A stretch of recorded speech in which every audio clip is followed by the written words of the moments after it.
Um, war,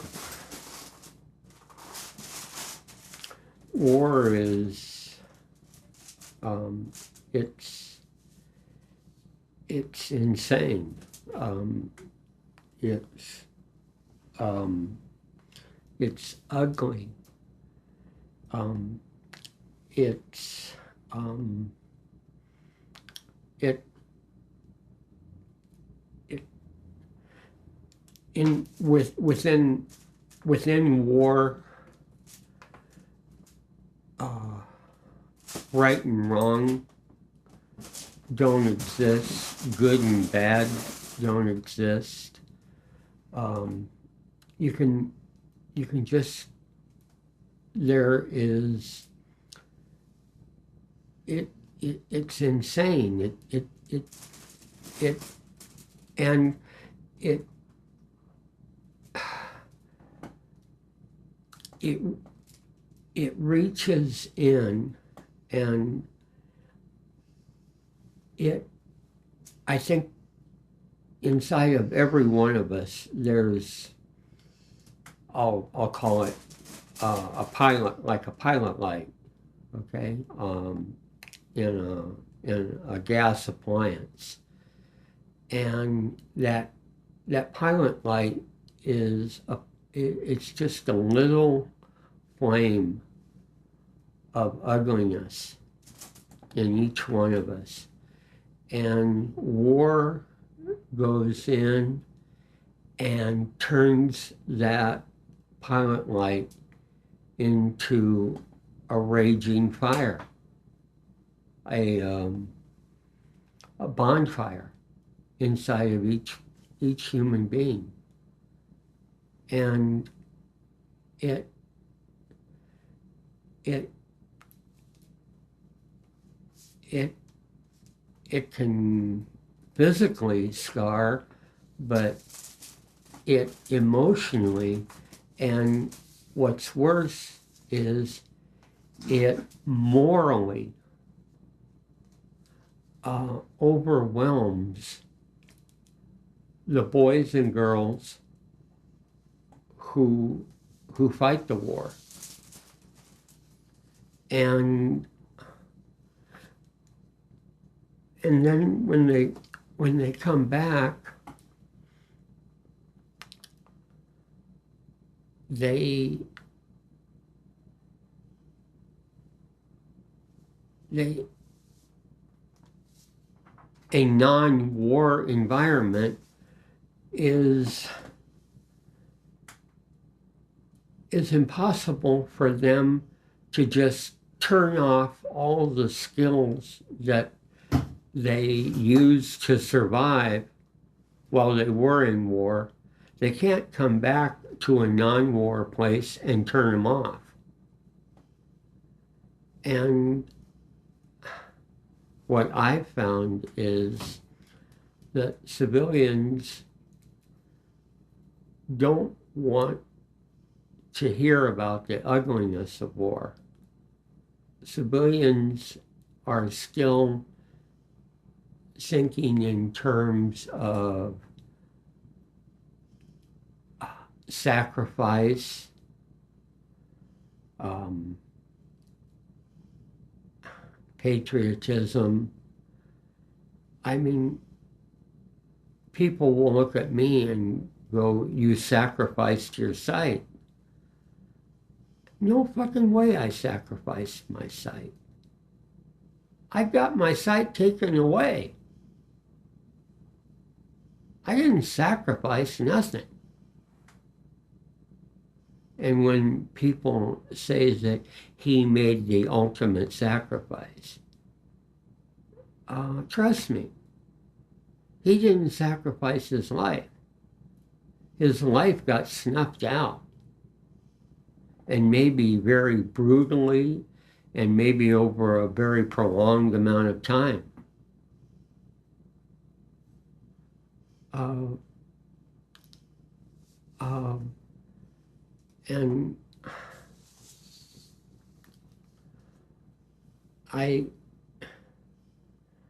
and this labeling combat vets heroes, I see that as self-serving for those people who supported the war that that young boy or girl participated in, so that they don't have to be culpable for what has happened to that young boy or girl. And civilians, uh, they don't have a clue as to what PTSD is. And PTSD is an acronym that basically describes, I think, what we all develop throughout life. Okay, and how do we cope with life? Okay, I mean, life morally, emotionally, and sometimes physically and spiritually scars us. And war, it is just a more intense aspect of life that people go through when they're not ready to go through it. Not that anyone would be ready to go through it at any age, but 18 and 19-year-old boys and girls are just not ready. And then the whole concept of veterans parades, now this is my bias, but I feel acknowledged when someone on the sidewalk yells out, "God bless you."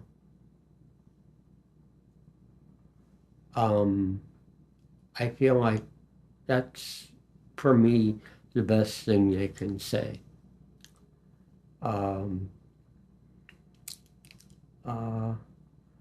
My fear is that the little boys and maybe little girls in the crowd are told that we are heroes. And we're not heroes. We're people who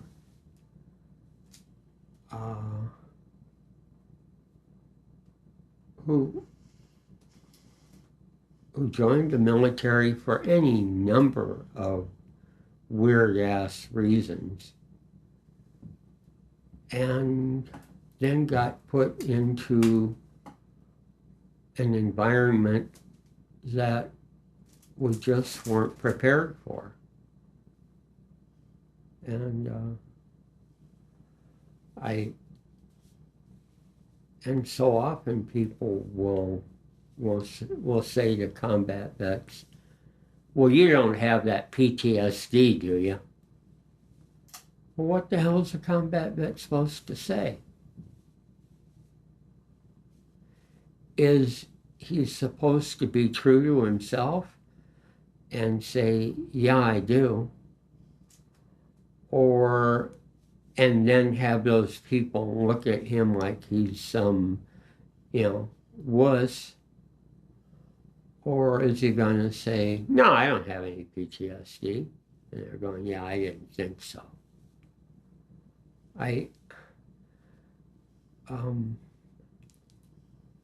And as far as getting a somatic feeling or experience of what war is like, is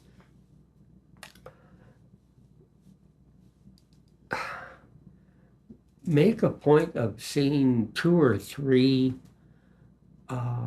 really ugly car accidents every day. in the case of Vietnam, do it for 13 months if you were a Marine. See a bloody car accident every day for 13 months and then see how you feel. I mean, it's just ugly. And and and there's never any time to grieve. And and you're not going to turn to your buddy and say, I can't take it anymore. And he's not going to turn to you and say, I can't take it anymore. It's, and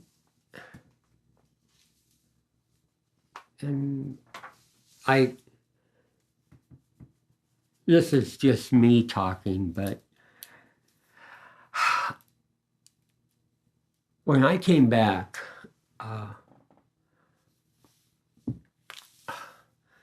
I received a Purple Heart for my injury.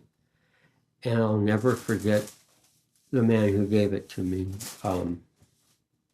Lowell English, General Lowell English.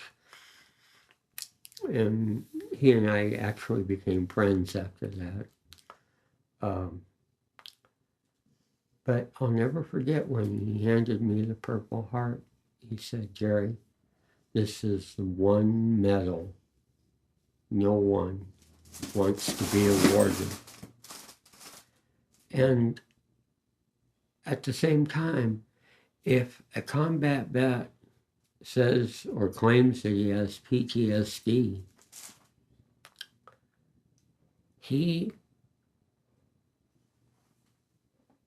from the get-go, he is considered to be a malingerer. Now, it's not stated. You're not going to find that anywhere. But based on how some of these psychiatrists at the VA interview these kids, oh my God. And I'll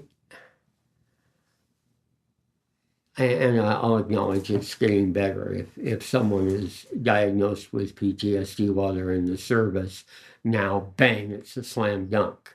You qualify for being rated for PTSD.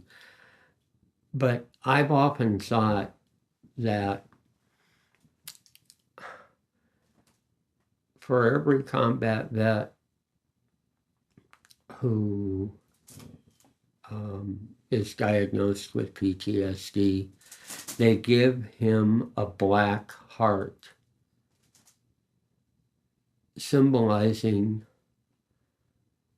how his soul was stolen from him. And I mean, it'll never happen. Never happen in a million years. But what I'm identifying is, number one, my acknowledgement of the unseen trauma and scars that that young boys and girls go through. And two, I'm identifying that when someone puts in a claim for PTSD, it's going to be, they are setting themselves up to go through a gauntlet, an emotional gauntlet. And I've had so many kids come in and they go, I was denied. And their whole attitude is, fuck those fuckers. I'm not going to have anything to do with them. And I'll sit there very calmly and just go, they won. And that's what they want you to do. They want you to get angry with the VA and fuck yourself over. And I go, that's why you have a veteran service officer to deal with this. But PTSD in this country, I mean, it's at epidemic proportions. people are committing suicide every day. And the military is paying lip service. And civilians, the families of combat vets know what PTSD is all about. Their son or daughter comes home, and they go in their room and they don't come out. And a lot of families will ask them what's wrong, and some families will ask them what's wrong with you, which just drives them into their isolation even more.